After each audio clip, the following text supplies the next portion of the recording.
Hi guys, अस्सलाम वालेकुम। तो कैसे मेरे वीडियो के परिंदे, मैं उम्मीद करता हूँ सब खैरियत से होंगे। This is physics 101 lecture number 4, force and Newton's law. Force और न्यूटन्स के जो लॉ हैं उन पे आज की डिस्कशन है, कोशिश करेंगे। सबसे पहले उसने लेक्चर में क्या चीज़ें क्लियर की हैं उनकी तरफ चलते हैं बिना टाइम वेस्ट किए।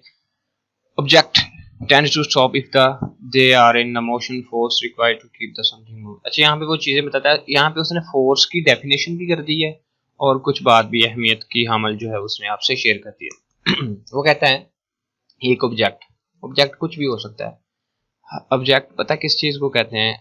कोई भी चीज है ना जो, वो ऑब्जेक्ट होती है। मसलन anything that have a mass is known as matter, और उसके बाद anything that required any space is known as a matter. यानी कि हर वो चीज़ जिसकी जो जगह घेरती है, जिसकी कुछ ना कुछ जगह होती है, एंड उसके बाद उसका कोई ना कोई मास होता है, हुजम होता है, उसको वो कहते हैं मादा कहते हैं। Objects tend to stop if they are in motion.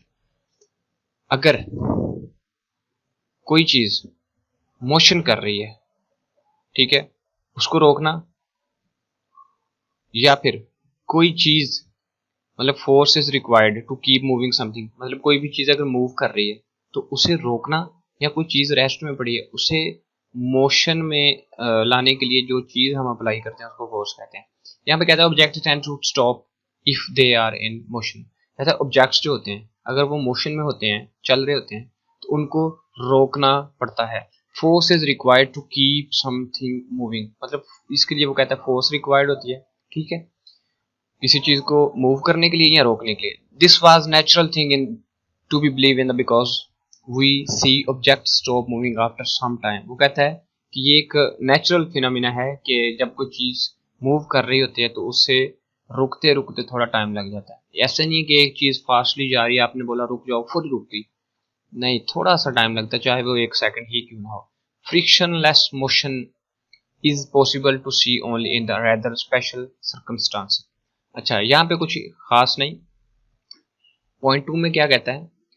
Modern views में object tend to remain in their initial state. Object कहता है कि अपनी इनिशियल इब्तदाई पोजीशन में होते हैं। Force is required to change motion. अब इसके लिए वो क्या कहता है? इनको फोर्स की जरूरत होती है। फोर्स की जरूरत क्यों होती है? यानी कि कोई भी चीज अगर वो एक जगह पे साकन खड़ी है, वो स्टिल एट रेस्ट है, उसको थोड़ा सा मूव करने के लिए हमें क्या चीज चाहिए? धक्का लगाना पड़ता है, जिसको फोर्स कहते हैं। उसके बाद कहता है resistance to change in motion is called inertia. अब उसने इनर्शिया की डेफिनेशन दे दी, ऐसी चीज जो फोर्स के खिलाफ मुजाहमत करती है उसको इनर्शिया कहते हैं। More inertia means that harder to make the body accelerate to the.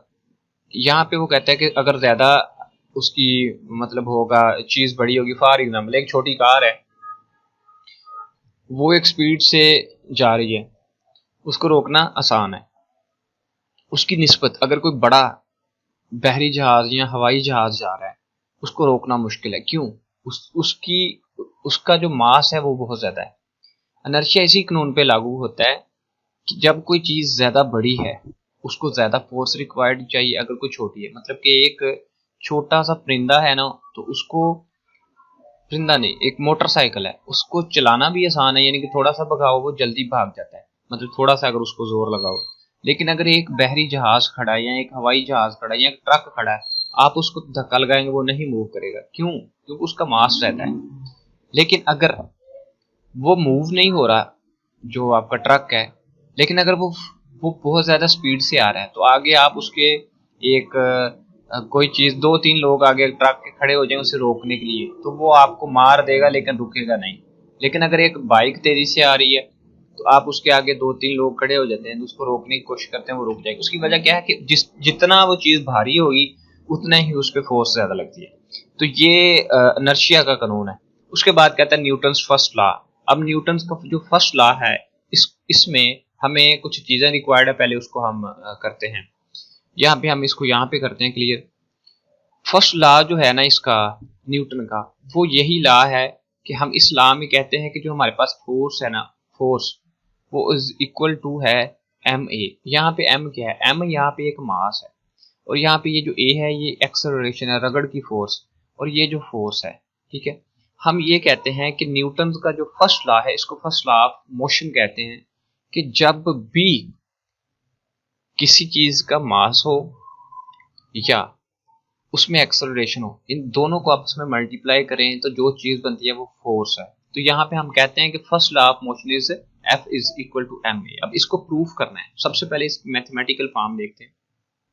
किसी भी बॉडी के अंदर जो एक्सेलरेशन होता है, एक्सेलरेशन वो डायरेक्टली प्रोपोर्शनल होता है फोर्स के।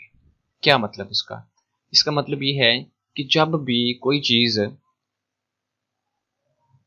लाइन लगाता हूं मैं यहाँ पे, जब भी कोई चीज यहाँ पे फर्ज करें हमारे पास यानी कि ये एक कोई चीज है, अब इसको एक पर्सन क्या कर रहा है, धक्का लगा रहा है इधर को, ठीक है। तो इसमें एक्सेलरेशन पैदा होता है, जितना ज्यादा धक्का लगेगा, फोर्स लगेगी, उतना उसमें ज्यादा एक्सेलरेशन पैदा होगा। तो ये क्या है, डायरेक्टली प्रोपोर्शनल। अगर फोर्स कम लगी तो एक्सेलरेशन कम होगा, अगर उसमें फोर्स ज्यादा लगी तो एक्सेलरेशन ज्यादा होगा। उसके बाद दूसरी जो इक्वेशन है, ये पहली इक्वेशन, इसको इक्वेशन 1 का नाम दे दिया। उसके बाद जो दूसरी इक्वेशन है, इसमें जो एक्सेलरेशन है किसी भी चीज के अंदर, एक्सेलरेशन जो रगड़ की फोर्स है जो कैसे जमीन से उसको लगती है, ये डायरेक्टली प्रोपोर्शनल है मास की। अब इसका मतलब क्या है कि अगर ये डायरेक्टली प्रोपोर्शनल का साइन है, ये इनवर्सली प्रोपोर्शनल का साइन है। ये डायरेक्टली प्रोपोर्शनल था फोर्स के, लेकिन इनवर्सली प्रोपोर्शनल है मास के। इसका क्या मतलब है? इसका मतलब है कि अगर किसी चीज का मास ज्यादा हो उसका एक्सेलरेशन कम होता है, लेकिन अगर किसी चीज का मास कम हो उसका एक्सेलरेशन ज्यादा होता है। ये एक दूसरे के उलट होते हैं, इसलिए इसको इनवर्स कहते हैं, इनवर्सली प्रोपोर्शनल। तो अगर किसी चीज के अंदर एक्सेलरेशन उसका कम है तो यकीनन उसका जो मास है वो ज्यादा होगा, और अगर किसी चीज का एक्सेलरेशन जो है हमारे पास वो कम है तो यकीनन उसका मास जो है वो ज्यादा होगा। उलट बोल दिया मैंने, यानी कि इनवर्सली प्रोपोर्शनल है, मास ज्यादा है तो एक्सेलरेशन कम है, अगर एक्सेलरेशन कम है तो मास ज्यादा है। यही चीज है। अच्छा, उसके बाद ये इक्वेशन 1 और ये इक्वेशन 2, इन दोनों को कर देते हैं प्लस आपस में, यानी कि ये ए को ऐसे लिख दिया मैंने, दोनों ए की जगह पे एक ही ए लिख दिया। आगे ये जो इनवर्सली का साइन है और डायरेक्टली का साइन है ये दोनों सेम है तो लिख दिए। आगे जो हमारे पास डायरेक्टली प्रोपोर्शनल था वो ऊपर लिख दिया, और ये जो नीचे बटे में था इसको हमने नीचे बटा में लिख दिया, ठीक है, यानी कि ओवर में लिख दिया। इसको कहते हैं, अब एक्सेलरेशन जो है ये डायरेक्टली प्रोपोर्शनल है फोर्स के और इनवर्सली प्रोपोर्शनल है मास के, दोनों इक्वेशन को इकट्ठा कर दिया। अब यहाँ पे ये जो ए है, ये जो डायरेक्टली प्रोपोर्शनल का साइन है इसको खत्म करना पड़ता है। इसको खत्म करने के लिए हम लगाते हैं इक्वल का साइन। किस चीज का साइन है? इक्वल का साइन, ठीक है। अब इक्वल का साइन लगाने के लिए यकीनन हमें कोई कांस्टेंट इस्तेमाल करना पड़ता है जो कि इसको खत्म कर दे। ये जो इनवर्सली और डायरेक्टली प्रोपोर्शनल है इसके लिए हमें एक कांस्टेंट इस्तेमाल करें जिसका नाम है के कांस्टेंट। इसकी वैल्यू 1 होती है, कांस्टेंट के की वैल्यू 1 होती है, जो कि यहाँ पे लगेगी 1 आ जाएगा और 1 इन दोनों से मल्टीप्लाई होके कुछ भी नहीं सेम है रहता है, इसलिए यहाँ पे के खत्म हो जाएगा। अब ये जो ए है ये इक्वल है के एफ ओवर एम। अगर मैं बात करूं कि ये जो m है, अगर मैं इसको ऐसे इधर से इसके साथ मल्टीप्लाई कर दूं तो क्या हो जाएगा, एम ए हो जाएगा। तो यकीनन देखिएगा पीछे क्या बच जाएगा, सिर्फ f। तो यही काम मैंने यहाँ पे कर दिया है कि जो f है हमारे पास बच गया और इज इक्वल टू क्या आ गया, एम ए। ये हम इधर आके मल्टीप्लाई हो गया, ये है जी न्यूटन का first law, f is equal to M A, ठीक है। अब इसको पढ़ लेते हैं जाके अपनी बुक के अंदर के वो क्या कहता है। वो कहता है Newton's first law, N object will remain at the rest. अब ये उसकी डेफिनेशन है, न्यूटन के फर्स्ट लॉ की डेफिनेशन उसने यहाँ पे क्लियर कर दी है। न्यूटन के फर्स्ट लॉ की डेफिनेशन, इसको क्या करते हैं, इसको यहाँ पे ये कलर कर देते हैं। An object will remain at rest और moving with the constant velocity until unless act upon by the net external force. इसका मतलब क्या है? इसका मतलब ये उसने कहा कि जब तक, इसको यहाँ पे कर, वो कहता है जब तक कोई बॉडी अपनी पोजीशन पे साकन खड़ी हुई है, उसको कोई बंदा टच नहीं कर रहा, फोर्स नहीं लगा रहा, वो हमेशा अपनी जगह पे पड़ी रहेगी। यानी कि एक आपने 9th में पढ़ा था कि एक किताब है, किताब अगर वो टेबल पे पड़ी है तो वो सारी जिंदगी टेबल पे पड़ी रहेगी, वो मूव नहीं करेगी, क्योंकि उसको कोई उठा नहीं रहा, कोई उसको धक्का नहीं लगा रहा, कोई टच नहीं कर रहा है। इसका मतलब है कि कोई उसको फोर्स नहीं लगा रहा, तो ये सारी जिंदगी रेस्ट में पड़ी रहेगी। इसको न्यूटन का फर्स्ट लॉ कहते हैं। दूसरी बात उसने बोला कि अगर कोई गाड़ी कांस्टेंट वेलोसिटी से या कुछ चीज कांस्टेंट वेलोसिटी से मूव कर रही है। कांस्टेंट वेलोसिटी का मतलब होता है एक ही स्पीड डन हो जाना, ठीक है। अगर कोई चीज मूव कर रही है स्पीड के साथ, जब तक कोई चीज उसको रोके नहीं, कोई उसको पकड़े नहीं, या ब्रेक होता है ना जो गाड़ी में, वो भी उसकी फोर्स होती है जो उसको वापस रोकने के लिए इस्तेमाल होती है। अगर ब्रेक भी ना हो, किसी चीज से टकराए भी नहीं, खला में समझ लो जा रही है, उसको कोई चीज नहीं टकराती, पेट्रोल भी खत्म नहीं होता, उसका इंजन भी बंद नहीं होता, तो वो गाड़ी सारी जिंदगी चलती रहेगी। इट्स मीन कि उसने बोला कि पहले लॉ में उसने बोला an object will remain at the rest or the moving with the constant velocity unless act upon any external force। जब तक कोई बैरूनी ताकत आपकी मादा पे, आपके ऑब्जेक्ट पे अमल नहीं करती, तब तक ये रेस्ट में है तो रेस्ट में रहेगा, अगर मूव कर रहा है तो मूव में रहेगा। इसको कहते हैं न्यूटन का फर्स्ट लॉ, इसको F is equal to M A कहते हैं। उसके बाद कहते हैं non accelerating reference frame is called inertia frame, Newton's first law of motion. बस ठीक है, ये चीजें इसको थोड़ा अंडरलाइन कर देते हैं, छोटा ही लेक्चर है, इतना बड़ा नहीं, टेंशन नहीं लेनी। More force leads to more acceleration, ज्यादा फोर्स होगी मोर एक्सेलरेशन, मोर फोर्स, ठीक है, ये बात उसने बताई। The greater the mass of the body, अगर बॉडी का मास ज्यादा है तो इसका यकीनन इसको ये हार्डर होगा, इसको चेंज करना, इसकी स्टेट को, पोजीशन को मूव करना काफी मुश्किल हो जाएगा, ठीक है। इसको इनर्शिया कहते हैं। उसके बाद in other words more leads to less acceleration, अगर एक्सेलरेशन कम होगा तो उसका मास जो है उसको लीड करना थोड़ा आसान हो जाता है। उसके बाद वो कहता है कंबाइन बोथ, उसने दोनों को यहाँ पे बोथ को कंबाइन कर दिया, ये देखिएगा। उसके बाद जो मैंने करवाया था, उसके बाद A is equal to F over M, यहाँ पे उसने ये वाला लगा दिया है, तो यहाँ पे उसने बताया नहीं कि कैसे। यहाँ पे एक कांस्टेंट लगता है के और उसकी वैल्यू 1 होती है, इसलिए उसने शो नहीं करवाई, ठीक है, ये बात क्लियर है। यहाँ पे कहता है F is equal to M A is one relation between the three independent quantities. कहता है कि जब किसी चीज के ऊपर फोर्स लगती है, उसका कोई मास होता है और उसमें एक्सेलरेशन पैदा होता है, तो ये तीन चीजें जो है न्यूटन के फर्स्ट लॉ को फॉलो करती हैं। उसके बाद वो कहता है for it to be useful must be have the separate way of meaning mass. उसके बाद वो क्या कहता है, इसमें देख लेते हैं। Observing rate of the change of the velocity measured amount of the body, ये बहुत ज्यादा इंपॉर्टेंट लॉ है, ये वाला आगे न्यूमेरिकल में इस्तेमाल होना है। उसके बाद इसके अंदर कुछ नहीं इतना खास, इसको स्किप करें। उसके बाद वो कहता है कि जो नेक्स्ट पॉइंट उसने हमें बताया, फोर्स है द डिमेंशन। यहाँ पे उसने फोर्स की और एक्सेलरेशन की डिमेंशन पूछी है हमसे, जो कि हम लेक्चर नंबर 1 में आई थिंक करके आ चुके हैं, लेक्चर नंबर 1 में या 2 में।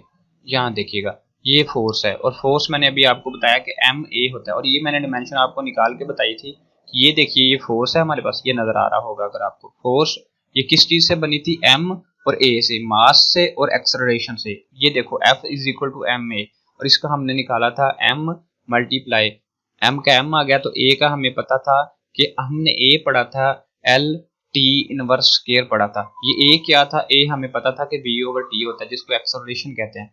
तो हमारे पास फोर्स का यूनिट क्या था, डिमेंशन थी एम एल टी पर इनवर्स स्केयर था, ठीक है। यही चीज उसने आज के लेक्चर में दोबारा रिपीट कर दी है। इसको ढूंढ लेते हैं किधर चला गया है। ये चीज देखिएगा, उसने उसी चीज को क्लियर किया है, क्लियर। उसके बाद बहुत ज्यादा इजी लेक्चर है ये वाला। उसके बाद ये एम के एस आपको बताया था कि ये आपका होता है मीटर, और उसके बाद केजी और आपके सेकंड होते हैं, unit of the force in the Newton's. उसके बाद कहता है सिंबल एन वेयर 1 न्यूटन। यहाँ पे वो बात करता है कि जो हमारे पास सिंबल एन होता है वो उसको हम न्यूटन कहते हैं। 1 किलोग्राम मीटर पर सेकंड स्क्वायर को वो कहता है हम 1 न्यूटन कहते हैं। ये बहुत ज्यादा इंपॉर्टेंट है, इसकी डेफिनेशन भी सम टाइम 9th में आती थी, आप लोगों ने पढ़ा होगा कि न्यूटन किसको कहते हैं। इसको फिर अच्छे से समझ लें कि 1 न्यूटन क्या होता है। 1 न्यूटन 1 किलोग्राम, यानी कि अगर किसी चीज का मास है ना, जो मास वो अगर 1 किलोग्राम हो, ठीक है, जो यहाँ पे हमारे पास मास है ये अगर 1 किलोग्राम हो, और ये जो एक्सेलरेशन है ये कितना हो, उसका मीटर पर सेकंड स्क्वायर हो, ठीक है, तो फिर ये दोनों का जो मल्टीप्लिकेशन होता है वो 1 न्यूटन बन जाता है। अगर समझ नहीं आए तो आप मुझे ये पूछ सकते हैं आगे। उसके बाद वो क्या कहता है, कहता है कि फोर्स कैन बी इंटरनल और एक्सटर्नल। ये बात सच है कि फोर्सेस अंदरूनी भी होती हैं, बैरूनी भी होती हैं। For example mutual attraction of the atom within the block of the wood are the called internal forces. यानी कि वो कहता है कि किसी भी आप फर्ज कर लें कि कोई लकड़ी का बॉक्स है, ब्लॉक है, उसके अंदर की जो म्यूचुअल फोर्सेस होती है उसको इंटरनल कहते हैं, ठीक है। इसको ये एक मतलब डेफिनेशन बन जाती है इंटरनल फोर्स और एक्सटर्नल फोर्सेस की definition. Some time pushing the wood, जो कि सम टाइम वो पुश करती हैं एक्सटर्नल फोर्सेस को, जो कि अब इसका मतलब क्या है, एक जो किताब है, किताब आपको मैंने बताया टेबल पे किताब पड़ी है तो वो कभी भी नीचे क्यों नहीं गिरती टेबल तोड़ के। उसका मतलब ये है कि जो टेबल के अंदर जो लकड़ी का वो टेबल था ना, उस टेबल की जो छत है जिसके ऊपर पड़ी हुई है ये वाली बुक, इसके अंदर दो तरह की फोर्स होती है। एक फोर्स होती है जो इसको ऊपर की तरफ धकेले हुए और एक नीचे की तरफ इसको मतलब जोर है, तो दोनों आपस में बराबर होती हैं, कैंसिल आउट हो जाती हैं, लिहाजा ये पोजीशन जीरो हो जाती है। इसी तरह वो कहता है कि some time pushing the wood in external forces, इसलिए उसको पुश करके रखती है। In the application of F is equal to ma, remember that F stand for the total external forces upon the body। अब यहाँ पे ये जो इक्वेशन बताई है ना उसने, वो बताता है कि यहाँ पे ये जो F है ना ये टोटल है, टोटल फोर्स है जो कि एक्सटर्नल तौर पे अप्लाई होती है। ये टोटल कौन सी फोर्स होती है, अब देखिएगा, forces are the vectors so they must be added, ये जमा होनी ही होती हैं, ठीक है। यानी कि ये एक वेक्टर फोर्सेस होती हैं, ये force one, force two, force three, इन सब का जब मजमूआ होता है, जमा होता है वेक्टोरिकली, इसका जब हम वेक्टर लेते हैं इसके, तो इसको जो इनको सबको जमा करके जो एक फोर्स बनती है उसको एक्सटर्नल फोर्स कहते हैं, जो कि ये है, ठीक है। वो कहता है कि this means the component in the X direction must be added separately, those in the Y direction separately. अब वो कहता है जो एक्स के कंपोनेंट है वो एक्स में जमा होंगे और जो वाई के कंपोनेंट है वो वाई में जमा होंगे। मैं देखता हूँ अगर हमें यहाँ पे कोई उसने दी एग्जाम्पल, नहीं वरना मैं आपको इसको ये समझा देता हूँ, ठीक है। मैं इसको करता हूँ, समझाता हूँ, एक अच्छी सी एग्जाम्पल बनाते हैं, पेड़ पे चलते हैं, उस पर हम आप इसको कवर करते हैं। यहाँ पे हम कोई ड्रा करते हैं फिर आपको समझाते हैं। तो इसकी इस फिगर की बात कर लेते हैं। फर्ज करें हमारे पास एक बॉक्स है, ठीक है, इसके ऊपर फोर्स लगाई जाएगी, दो लोग हैं, ठीक है, एक बंदा इस बॉक्स को इस साइड इस सिमत में इसको मतलब खींच रहा है, दूसरा इस खींच में रहा है, और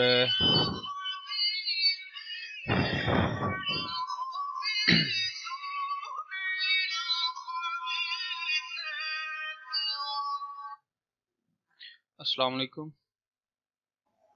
तो कहाँ पर थे हम, सॉरी मुझे कॉल आ गया था एक।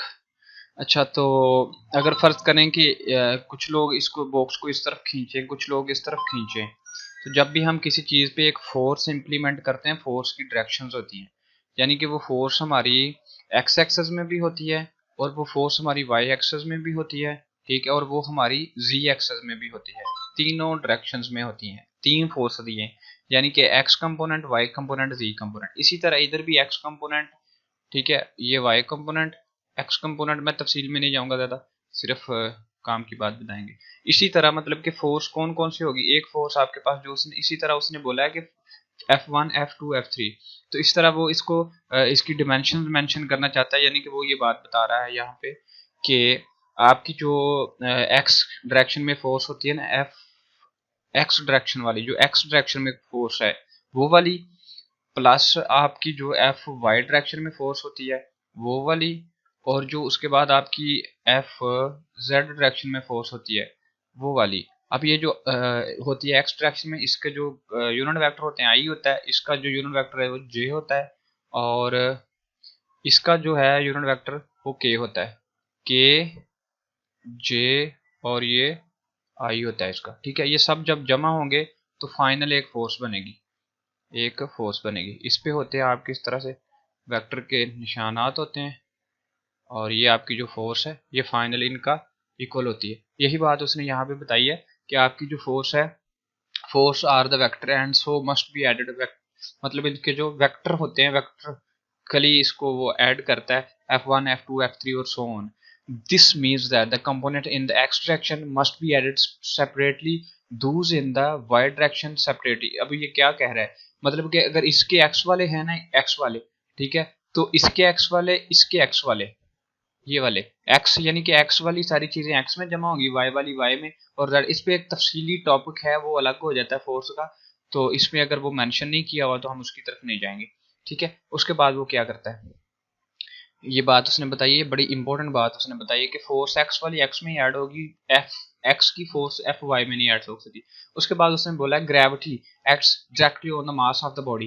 ये बात सच है कि जब आप हमारे पास एक बॉडी होती है, एक मास होता है, तो उस पर ग्रेविटी डायरेक्टली असर करती है। This is very important experimental observation due to Newton's. ये भी न्यूटन ने इजाद किया था, फॉलोइंग फ्रॉम फार्मूला, इस फार्मूला की। यहाँ पे F is equal to M A है, वहाँ पे F is equal to M G था, हमने 9th में पढ़ा था। Body of the mass m1 है, एक्सपीरियंस फोर्स f1 है, और ये देखो फार्मूला आ भी गया। While the body of the mass m2 experience as a force f2 m, मतलब कि f1 f2 ऐसे जितनी भी फोर्सेस हैं उनको जमा करते जाएंगे तो हमें फाइनली रिजल्ट मिलेगा। यानी कि क्या कहने का मतलब है कि जो जितनी भी फोर्स उस पर अमल करती हैं, F1 वाली फोर्स, F2 वाली फोर्स, F3 वाली सारी फोर्सेस को जमा करके फिर हमें फाइनल फोर्स मिल जाती है। Where G is the acceleration, जो कि आपने पढ़ा था अभी कि अगर कोई बॉडी मूव करती है ऐसे जमीन पर राइट लेफ्ट मूव करती है तो इसके लिए जो एक्सेलरेशन होता है वो ए होता है। लेकिन जब कोई बॉडी जमीन से ऊपर की तरफ जाती है, ऊपर की तरफ जमीन है, जमीन से बाहर ऊपर की तरफ जाती है, तो उसको एक जमीन के अंदर की तरफ जो कशिश खींचती है अपनी तरफ, वो जी होती है। ठीक है, और इसको जी से ज़ाहिर किया जाता है और इसको एक्सेलरेशन कहते हैं। With which any body big और स्मॉल, अगर बॉडी छोटी हो या स्मॉल हो, बड़ी हो या छोटी हो, बिग स्मॉल, उन दोनों के लिए जो ग्रेविटी होती है वो बराबर होती है। ये डिपेंड करती है कि उसके पास कितनी है, जितना उसका मास है। ठीक है, उसके बाद Galileo establish the important fact when the draw the different masses from the famous उसके लीनिंग टावर ऑफ द पिसा।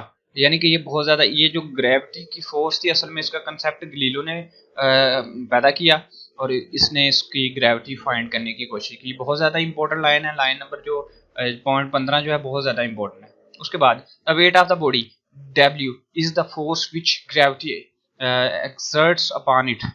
वो कहता है weight of the body W, जो बॉडी का वेट होता है उसको W से जाहिर किया जाता है। Is the force which gravity exert करती है ऑन किसी भी मास के ऊपर ग्रेविटी की वजह से। मसलन आप कोई चीज़ का वजन करते हैं, फॉर एग्जांपल आप कहते हैं कि ये इसका वेट इतना है।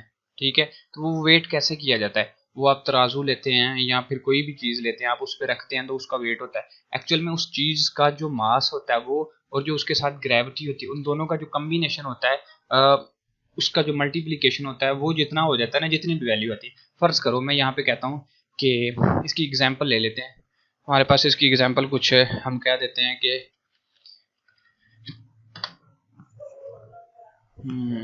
हम कह देते हैं कि मुझे वेट मालूम करना है किस चीज़ का, एक बॉक्स का, इस बाल का। इस बाल का फ़र्ज़ करो जो मास है वो है, आप फ़र्ज़ कर लो 2 है।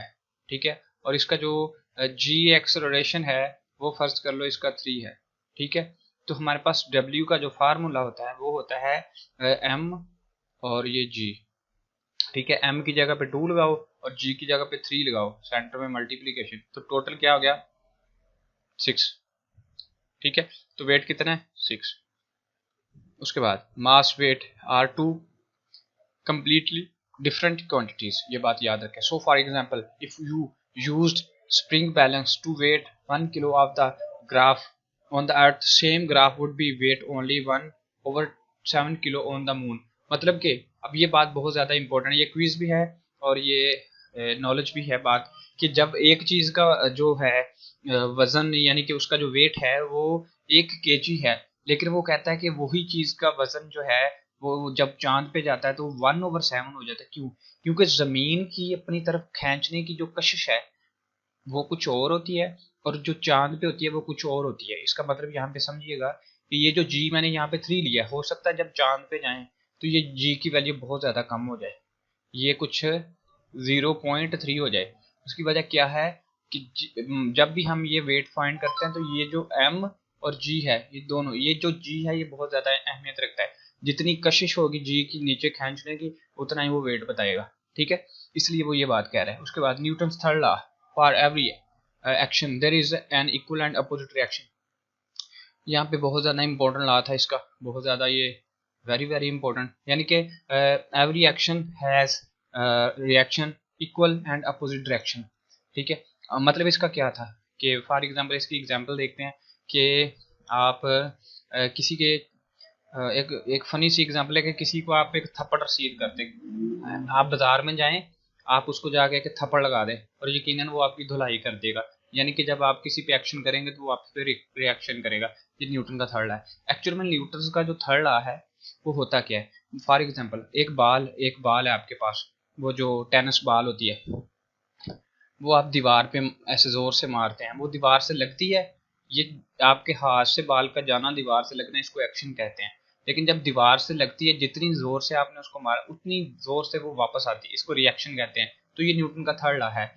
इस्लाम में क्या है, every action there is an equal and opposite reaction. मतलब कि हर चीज का एक्शन है तो उसका रिएक्शन भी होगा, लेकिन इक्वल और अपोजिट डायरेक्शन में होगा, माइनस में होगा। इसीलिए यहाँ पे उसने ये बात बताई है कि अगर कोई भी फोर्स है, एक्शन, ये एक्शन वाली फोर्स उसने बोला है, अगर कोई भी एक्शन वाली फोर्स है, ठीक है, तो उसका इक्वल सेम उतनी ही फोर्स जो है वापस मिलेगी, लेकिन उसका रिएक्शन माइनस में होगा क्योंकि वो वापस आ रही है अपोजिट डायरेक्शन। तो इसको माइनस से जाहिर कर दिया गया, ठीक है। Where F A B is the force exerted by the body upon A, where F B A is the force exerted body A upon B. मतलब ये क्या है कि इसका मतलब थोड़ा सा समझ लें। फर्ज कर लें कि यहाँ पे ये एक दीवार है, ये एक दीवार है, दीवार लगा लो, ठीक है, दीवार को बॉडी कह दो आप, बॉडी, इस दीवार का नाम है बी, ठीक है। आपके हाथ में यानी कि ये आप खड़े हैं, ठीक है, और ये आप खड़े हैं, आपके हाथ में एक जो है ना, एक ये बाल है आपके हाथ में, ठीक है। आपने ये बाल यहाँ पे मारनी और ये इस बाल का नाम क्या है, इस बाल का नाम है ए, बॉडी ए। अब दो बॉडीज है हमारे पास, एक बॉडी को दूसरी बॉडी से मारना है, अब इस बॉडी को इस बॉडी से मारना है। तो ये जब बॉडी ए है, इसको समझ लेते हैं, यहाँ पे उल्टी हो सकती है साइड, लेकिन प्रॉब्लम नहीं है। यानी कि फोर्स लगानी है इस बॉडी ने उस पे, तो इस फोर्स को कह दो आप ए, ए इस बॉडी को, ठीक है, बी पे लगना, तो फिर आगे बी लिख दो। यही बात उसने बोली है कि ए बॉडी बी बॉडी पे लगेगी, ठीक है। और अगर जब इसने इसको वापस बाल को भेजना है तो फिर क्या होना है, इसने फोर्स देनी है, फिर ये बॉडी होनी है, ये वाली जो दीवार है, फिर ये बी बॉडी हो जानी है, और आगे ये वाली ये है, तो फिर फोर्स कौन सी हो जानी है, बी एंड ए, ठीक है। ये बात उसने बताई है कि फिर यहाँ पे वो क्लियर कर दिया। उसके बाद कहता है कि यहाँ पे आगे उसने ये कुछ कहा कि अगर ये ऐसा, ये जो हमने बात की है कि अगर ये हकीकत ना हो कि एक बॉडी दूसरी बॉडी पे, देखिएगा कि अगर वो कहता है इसका उसने यहाँ पे एक बड़ी खूबसूरत बात की है कि अगर वो कहता है कि दोनों बॉडीज आइसोलेटेड, आइसोलेटेड का मतलब होता है फ्रीली फॉल, कि उन पे कोई भी दूसरी कुवत नहीं लग रही, फोर्स नहीं लग रही अगर कोई दूसरी फोर्स नहीं लग रही तो वो सारी जिंदगी ऐसे ही करते रहेंगे। फॉर एग्जाम्पल आप एक पेंडुलम की मिसाल ले लें कि वो कभी इधर को जाता है और कभी इधर को जाता है। यानी कि पेंडुलम आपने अक्सर देखा होगा कि कंट्रोल, पेंडुलम आपने अक्सर देखा होगा कि कुछ इस तरह का होता है, ठीक है, किस तरह का होता है अभी पता चल जाता है। इस तरह का पेंडुलम होता है कि पेंडुलम कभी इस साइड पे जाता है, कभी इस साइड पे बॉल जाती है, कभी इधर। यानी कि एक बॉल ले लें, बॉल मतलब सही है, बॉल वाला ठीक है। बॉल में आप एक बॉल रख लें और उसको आप क्या करेंगे, उस बॉल को आप एक साइड से इधर इधर से फेंकते हैं, ठीक है, बॉल थोड़ी बड़ी कर लेते हैं। यानी कि यहाँ पे आपके पास एक बॉल है, ये बॉल इधर से आती है, इधर को जा रही है, जा रही है, यहाँ पे आती है, फिर ये इसकी खूब ज़्यादा होती है, फिर इधर को आती है। यानी कि ये क्या करती रहती है, इधर फेंका इधर को गई, ठीक है, यहाँ पे आई इसकी स्पीड बहुत ज़्यादा थी, यहाँ पे आई स्पीड कम होगी, लेकिन फिर जब ये वापस पलटती है फिर तेज़ी से आती है। ये ऐसे ऐसे करती रहती है, ऐसे ऐसे, कभी इधर कभी इधर कभी इधर। कब तक करती रहती है, जब तक जैसे कि उसकी फोर्स बरकरार है, जब तक कोई एक्सटर्नल फोर्स नहीं लगेगी रगड़ की, जैसे कि ये बाल इसके अंदर रगड़ खाती खाती। अभी ये जो रगड़ है ये भी एक फोर्स होती है। वो कहता है कि जब तक कोई बैरूनी फोर्स एक्ट नहीं करती तब तक ये चीज़ ट्रू रहेगी। तो अगर कोई बैरूनी फोर्स ने कर लिया इस पे अमल, तो फिर फोर्स जब जीरो हो जाएगी, ये अपोजिट डायरेक्शन इस साइड पे जमा कर रहा है, और जब फोर्स जीरो हो जाएगी तो वो चीज़ रुक जाएगी। उसके बाद if action and reaction are always equal, अगर कहता है एक्शन और रिएक्शन दोनों ऑलवेज को कहता है बराबर हो, then why does the body accelerate at all. मतलब वो कहता है कि जब एक्शन और रिएक्शन दोनों हर सूरत में बराबर हों तो फिर बॉडी क्यों एक्सेलरेट करती रहती है हर वक्त। इसमें वो कहता है कि स्टूडेंट अक्सर इस बात में कंफ्यूज रहता है। इसकी उसने बड़ी खूबसूरत यहाँ पे चीज क्लियर किया है। Consider acceleration of the body must be consider only net force acting upon, मतलब कि जब भी कोई चीज के अंदर एक्सेलरेशन पैदा हो रहा है तो आप इसको नेट फोर्स समझ सकते हैं। नेट फोर्स वो वाली फोर्स होती है जो दूसरी तरफ से अमल करती है। जैसे कि कुछ कोई चीज है, आप इसको मतलब मूव कर रहे हैं, आप मतलब अपना हाथ जमीन पे रखें और उसको थोड़ा दबाएं तो थोड़ा आगे की तरफ मूव करें, तो आपका हाथ कम मूव हो रहा है क्योंकि नीचे से जो रगड़ की फोर्स है उसको एक्सेलरेशन कहते हैं, जो कि अपोजिट डायरेक्शन में है। तो वो कहता है कि हमेशा एक्सेलरेशन को आप बैरूनी फोर्स नेट फोर्स समझें। इसकी उसने कुछ एग्जांपल दिए कि फर्ज करें कि अर्थ पुल्स अ स्टोन, मतलब कि जमीन एक पत्थर को पुश करती है, वो पुल करती है, ठीक है।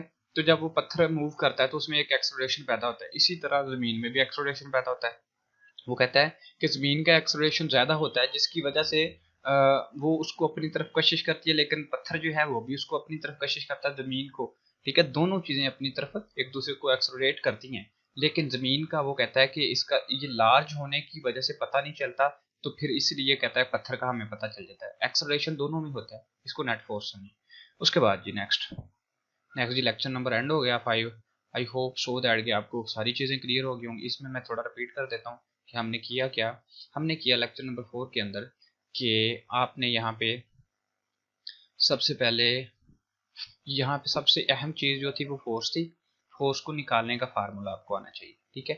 F is equal to M A आना चाहिए। उसके बाद आपको इनकी डिमेंशन का पता होना चाहिए। उसके बाद 1 न्यूटन क्या है इसका पता होना चाहिए। उसके बाद फोर्स कैन इंटरनल और एक्सटर्नल, मतलब कि फोर्स इंटरनल और एक्सटर्नल दोनों चीज़ों दोनों तरफ से अमल कर सकती है। उसके बाद उसने हमें यहाँ पे बोला कि इनर्शिया क्या होता है। इनर्शिया की अगर बात की जाए तो मैं आपको वैसे इसकी डेफिनेशन बता देता हूँ। The property of the body due to which it tend to maintain its state of the rest uniform motion, it is called inertia. यानी कि किसी भी बॉडी की या किसी भी जिस्म की वो वाली खसूसियत है जो इसको एक जगह में मुसलसल स्टेट पोजीशन में रहने के या इसको मूव करने की मतलब कि चलने की सूरत में इसको क्या इसका टेंड का क्या, यार वो तर्जुमा थोड़ा मुश्किल है। इंग्लिश में ऐसे पढ़ा है 9th में कि property of any body due to which it tend to maintain state of the rest, मतलब कि किसी भी चीज़ की वो वाली खसूसियत जिसकी वजह से वो चीज़ अपनी जगह पे रुकी रही है या वो वाली खसूसियत जिसकी वजह से वो मूव कर रही है, इसको इनर्शिया कहते हैं, ठीक है। उसके बाद ये जो फोर्सेस हैं इन सबको प्लस करें तो फिर एक एक्सटर्नल फोर्स बनती है। इसके सारे पार्ट्स एक्स और वाई और जी डायरेक्शन के सारे जमा करें फिर सेपरेटली, एक्स को एक्स में करना, वाई को वाई में। उसके बाद ये वाला पॉइंट बहुत ज़्यादा ज़रूरी है, इसको बार बार रीड कीजिएगा। उसके बाद ये वाला क्विज है बस। उसके बाद यहाँ पे ये मतलब थर्ड लॉ ऑफ मोशंस आया है यहाँ पे, बाकी थोड़ी सी चीज़ें काबिल रीड हैं, ठीक है जी। आई होप सो दैट कि आपको ये भी लेक्चर समझ में आया होगा। तब तक के लिए इजाज़त दें, अल्लाह हाफिज़। चैनल को सब्सक्राइब भी कर लिया करो यार, मैंने तो कभी नहीं बोला। अल्लाह हाफिज़।